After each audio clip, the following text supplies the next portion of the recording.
Capítulo 1. Muita coisa podia mudar em 4 anos, era difícil acreditar que tinha passado tanto tempo. 4 anos desde que eu pusera os pés em uma escola pública. 4 anos que eu não falava com ninguém de fora do grupo, muito pequeno e unido de pessoas. 4 anos de preparação para este momento, e havia uma boa chance de eu vomitar os poucos cereais que fora capaz de forçar pela minha boca sobre o balcão. Muita coisa podia mudar em 4 anos. A questão era: eu tinha mudado? O som de uma colher batendo em uma caneca me arrancou de meus pensamentos. Era a terceira colher de açúcar que Cário Rivas tentava pôr discretamente em seu café. Quando ele achava que ninguém estava olhando, tentava adicionar mais 2. Para um homem de 50 e poucos anos, ele estava em boa forma, mas era terrivelmente viciado em açúcar. Em seu estúdio, o escritório em casa cheio de grossas revistas médicas, havia uma gaveta de sua mesa, que mais parecia uma loja de doces, demorando-se perto do açucareiro. Ele estendeu a mão para colher de novo enquanto olhava por cima do ombro. Sua mão congelou, sorri de leve de onde eu estava, sentada à enorme ilha, com uma tigela de cereal integral na minha frente. Ele suspirou enquanto me encarava, apoiando-se na bancada de granito e me olhando por cima da borda da caneca, enquanto tomava um gole do café. Seu cabelo preto, penteado para trás, recente. Mente começava a ficar grisalho nas têmporas, e com sua pele bem morena, eu achava que isso fazia parecer bem distinto. Ele era bonito, e sua esposa, Rosa, também. Bem, bonita não era a palavra certa para ela. Com aquela pele escura e o cabelo grosso ondulado que ainda não tinha nem sequer um fio branco, ela era linda. Maravilhosa, na verdade. Especialmente pelo modo altivo como se portava. Rosa nunca teve medo de falar por si mesma e pelos outros. Pousei minha colher na tigela, com cuidado, para que ela não batesse contra a cerâmica. Eu não gostava de fazer ruídos desnecessários. Um antigo hábito que tinha sido incapaz de abandonar e que, provavelmente, seria parte de mim para sempre. Erguendo os olhos da tigela, Cário me observando. Tem certeza de que está pronta para isso, Mallory? Posta ao que parecia ser uma pergunta inocente, mas que, na verdade, era o equivalente a um rifle carregado. Eu estava pronta de todas as formas possíveis. Como uma idiota, tinha imprimido os meus horários e o mapa de Landshai, e Cário havia telefonado e conseguido as informações do meu armário, de modo que eu sabia exatamente onde estava tudo. Eu tinha estudado esse mapa. Sério. Como se minha vida dependesse disso. Não haveria necessidade de perguntar a ninguém onde era nenhuma das minhas aulas, e eu não ficaria andando sem rumo. Rosa tinha até ido comigo à escola na véspera, então eu estava familiarizada com a estrada e sabia quanto tempo levaria o trajeto até lá. Eu esperava que Rosa estivesse aqui esta manhã, já que hoje era um dia tão especial, algo em que eu vinha trabalhando durante o último ano. Os cafés da manhã sempre foram o nosso momento. Mas Cário e Rosa eram médicos. Ela era cirurgiã cardíaca e tinha sido chamada para uma cirurgia de emergência antes de eu sequer sair da cama. Eu meio que tinha que lhe dar crédito por isso, Mallory. Dei um breve aceno de cabeça enquanto apertava os lábios e deixava minhas mãos caírem no colo. Cário pousou a caneca no balcão atrás de si. Você está pronta para isso? Perguntou outra vez. Pequenos nós se formaram em meu estômago e eu realmente queria vomitar. Parte de mim não estava pronta. Hoje seria difícil, mas eu tinha que fazer isso. Encontrando o olhar de Cário, assenti, o peito dele estufou com uma respiração profunda. Você sabe o caminho para a escola, assenti, pulei do banco alto e peguei minha tigela. Se eu saísse agora, chegaria 15 minutos antes da hora. Provável. Mente uma boa ideia, imaginei, enquanto despejava as sobras de cereal no lixo e colocava a tigela e a colher na máquina de lavar louça de aço inox. Cário não era um homem alto, tinha cerca de 1,70 metros, mas eu só chegava aos seus ombros quando ele ficava ao meu lado. Use as palavras, Mallory. Sei que você está nervosa e tem uma centena de coisas se passando em sua mente, mas você precisa usar as palavras. Não diga sim, ou não apenas com a cabeça. Use as palavras. Apertei bem os olhos. O terapeuta com quem eu me consultava, o Dr. Taft, dissera essa frase 1 milhão de vezes. assim como a fonoaudióloga que trabalhara comigo 3 vezes por semana durante 2 anos. Use as palavras, esse mantra contradizia tudo o que me haviam ensinado por quase 13 anos, porque as palavras equivaliam a barulho, e barulho era recompensado com medo e violência. Equivaliam a essas coisas, porém agora não mais. Eu não tinha passado quase 4 anos em terapia intensiva para deixar de usar as palavras. Rosa e Cário não haviam dedicado cada momento de seu tempo livre para apagar um passado cheio de pesadelos só para ver seus esforços falharem. As palavras não eram o problema. Elas voavam pela minha cabeça como um bando de aves migrando para o sul no inverno. Palavras nunca foram o problema. Eu as tinha, sempre tive, mas arrancá-las de mim e lhes dar voz sempre fora complicado. Respirei fundo, e em seguida, engoli em seco, sim. Sim. Estou pronta. Um pequeno sorriso curvou os lábios de Cário enquanto ele afastava uma longa mecha de cabelo do meu rosto. Meu cabelo era mais castanho que vermelho até eu sair na rua. Então eu me transfor. Você consegue. Acredito plenamente nisso. Rosa acredita nisso. Você consegue. Acredito plenamente nisso. Rosa acredita nisso. Você só tem que acreditar nisso, Mallory. Minha respiração ficou presa na garganta. Muito obrigada, 2 palavras. Elas não eram poderosas o suficiente porque, como poderiam ser, se Cário e Rosa tinham salvado minha vida? Literal e figurativamente. Em relação a eles, eu estivera no lugar certo, na hora certa, por todas as razões erradas no universo. Nossa história parecia ter saído de um especial da Oprah ou de um filme da ABC Family. Irreal. Dizer muito obrigada nunca seria o suficiente depois de tudo o que fizeram por mim, e por causa de tudo o que fizeram por mim, de todas as oportunidades que me deram. Eu queria ser o mais perfeita possível. Eu devia isso a eles. E o dia de hoje tinha a ver com isso. Corri para a ilha, peguei minha mochila e as chaves antes que eu desmoronasse e começasse a chorar como uma criança que acaba de descobrir que Papai Noel não existe, como se lesse minha mente. Cário me parou à porta. Não me agradeça, disse ele. Mostre-nos. Comecei a assentir, mas me contive, certo? Sussurrei. Então ele sorriu, enrugando a pele ao redor dos olhos. Boa sorte. Abrindo a porta da frente, saí para a varanda estreita e para o ar quente de uma manhã com sol brilhante do final de agosto. Meu olhar vagou sobre o jardim da frente perfeitamente paisagístico, que combinava com a casa do outro lado da rua e era idêntico a todas as casas do loteamento Point, todas as casas. Às vezes eu ainda ficava chocada por estar morando em um lugar como este, uma grande casa com quintal e flores artisticamente plantadas, com um carro que era meu no acesso recém-asfaltado. Às vezes não parecia real.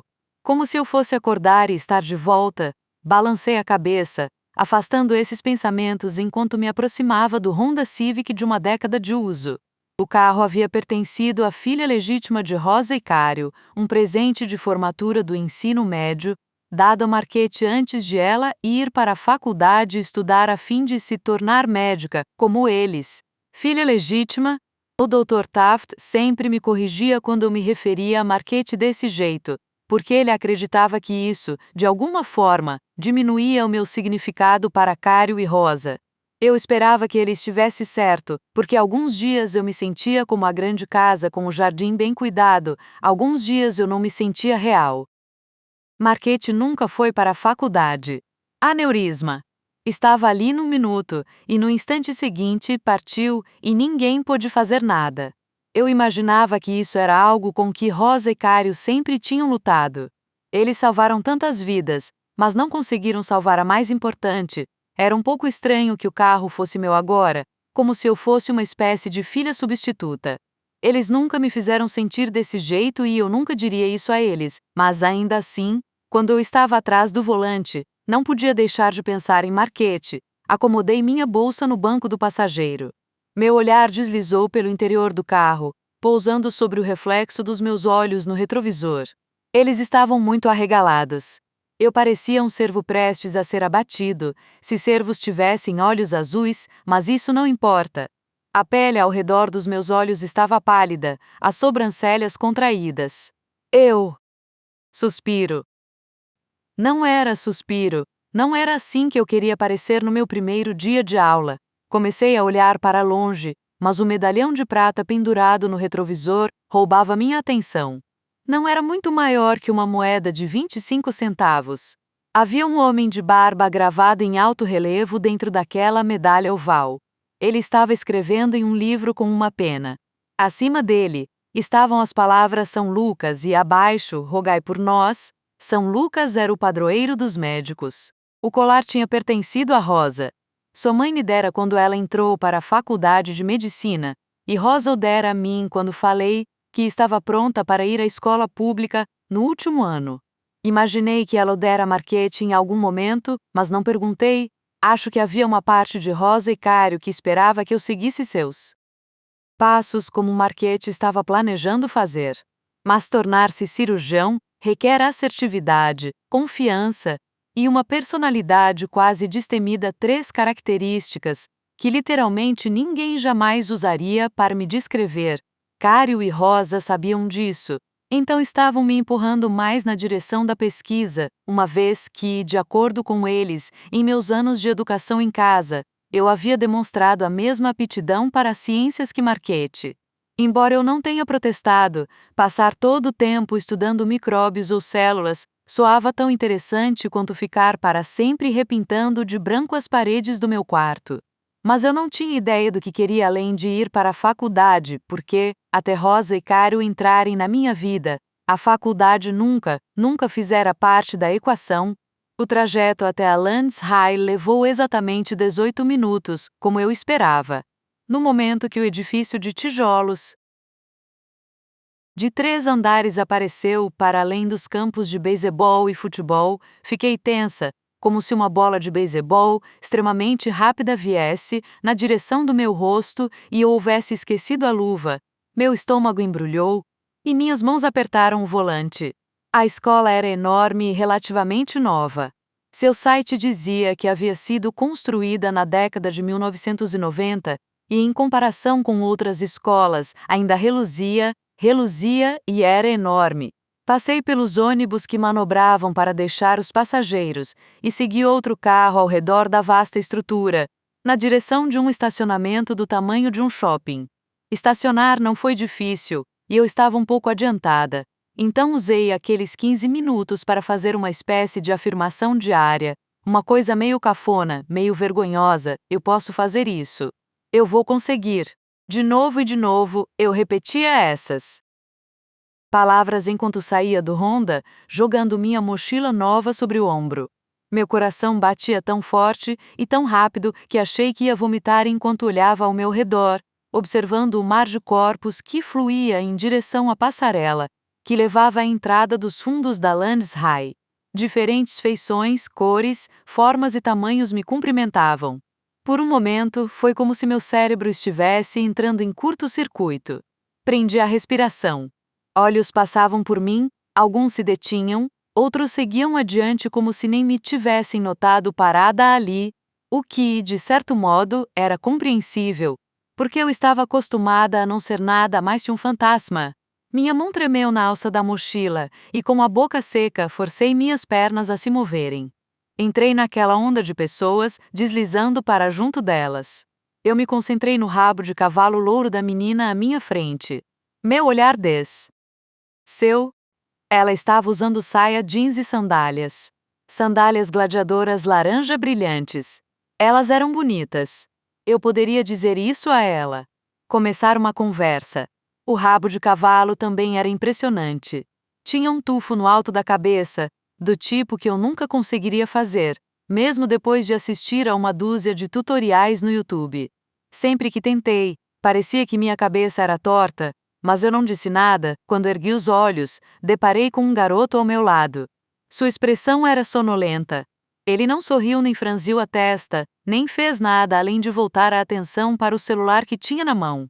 Nem estou certa se ele me viu. O ar da manhã estava quente, mas no momento que entrei na escola quase gelada, fiquei grata pelo cardigan, fino que cuidadosamente combinei com minha blusa e calça jeans. da entrada. Todos se espalharam em várias direções. Alunos menores que tinham mais ou menos a minha altura, mas que definitivamente eram muito mais novos, passaram depressa sobre o Viking vermelho e azul pintado no chão, as mochilas pulando em suas costas enquanto se esquivavam de corpos mais altos e mais largos. Outros andavam como zumbis, devagar e aparentemente sem rumo. Eu estava em algum lugar no meio disso, me movendo no que parecia ser um ritmo normal, mas que, na verdade, eu havia treinado. Alguns alunos corriam para outros, abraçando-os e rindo. Imaginei que fossem amigos que não se viram durante as férias de verão, ou que talvez fossem apenas pessoas realmente animadas. De qualquer maneira, eu olhava para eles enquanto andava.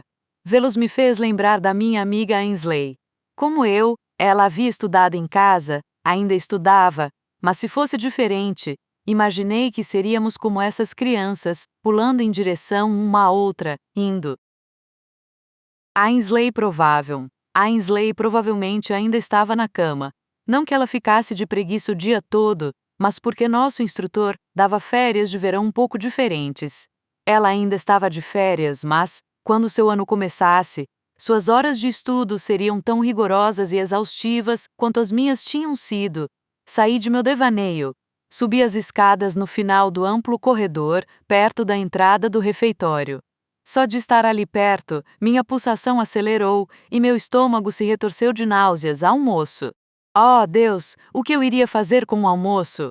Eu não conhecia ninguém, nenhuma única pessoa.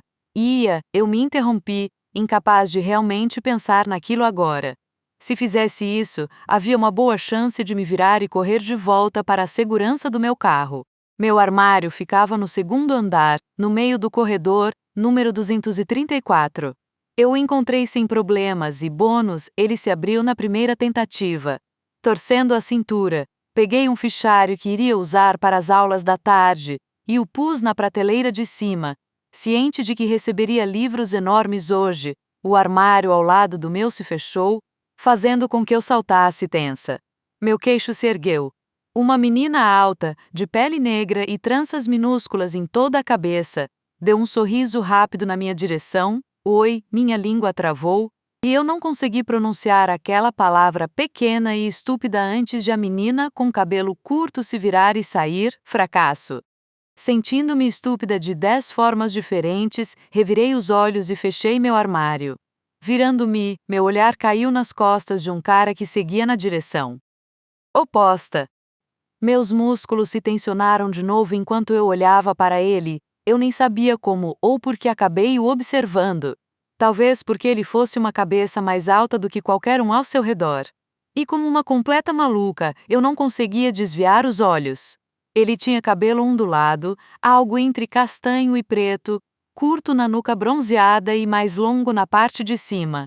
Eu me perguntei se caía sobre a sua testa, e senti uma pontada no peito ao me lembrar de um menino que conheci alguns anos antes, cujo cabelo sempre fazia isso, caía para a frente, não importava quantas vezes ele o tirasse do rosto. Meio que fazia meu coração doer pensar nesse menino. Seus ombros eram largos sob uma camiseta preta, os bíceps definidos de um modo que me fez pensar que ele era alguém que praticava esportes ou que fazia muito trabalho braçal. Seus jeans eram desbotados, mas não de um jeito caro. Eu sabia a diferença entre calças jeans de marca, desenhadas para parecer usadas, e aquelas que eram simplesmente velhas em seus últimos dias de uso. Ele carregava um único caderno na mão, e mesmo de onde eu estava, o caderno parecia tão velho quanto sua calça. Algo estranho me atravessou, certo sentimento de familiaridade, e enquanto fiquei parada na frente do meu armário, eu me vi pensando em uma coisa brilhante em um passado cheio de sombras e escuridão. Pensei no menino que fazia meu peito doer, aquele que tinha prometido que seria para sempre. Fazia 4 anos que eu não o via nem ouvia falar dele. 4 anos tentando apagar tudo o que tinha a ver com essa parte da minha infância, mas eu me lembrava dele. Gostaria de saber dele, como eu poderia não querer isso? Sempre seria assim. Ele tinha sido o único motivo pelo qual sobrevivi à casa na qual crescemos.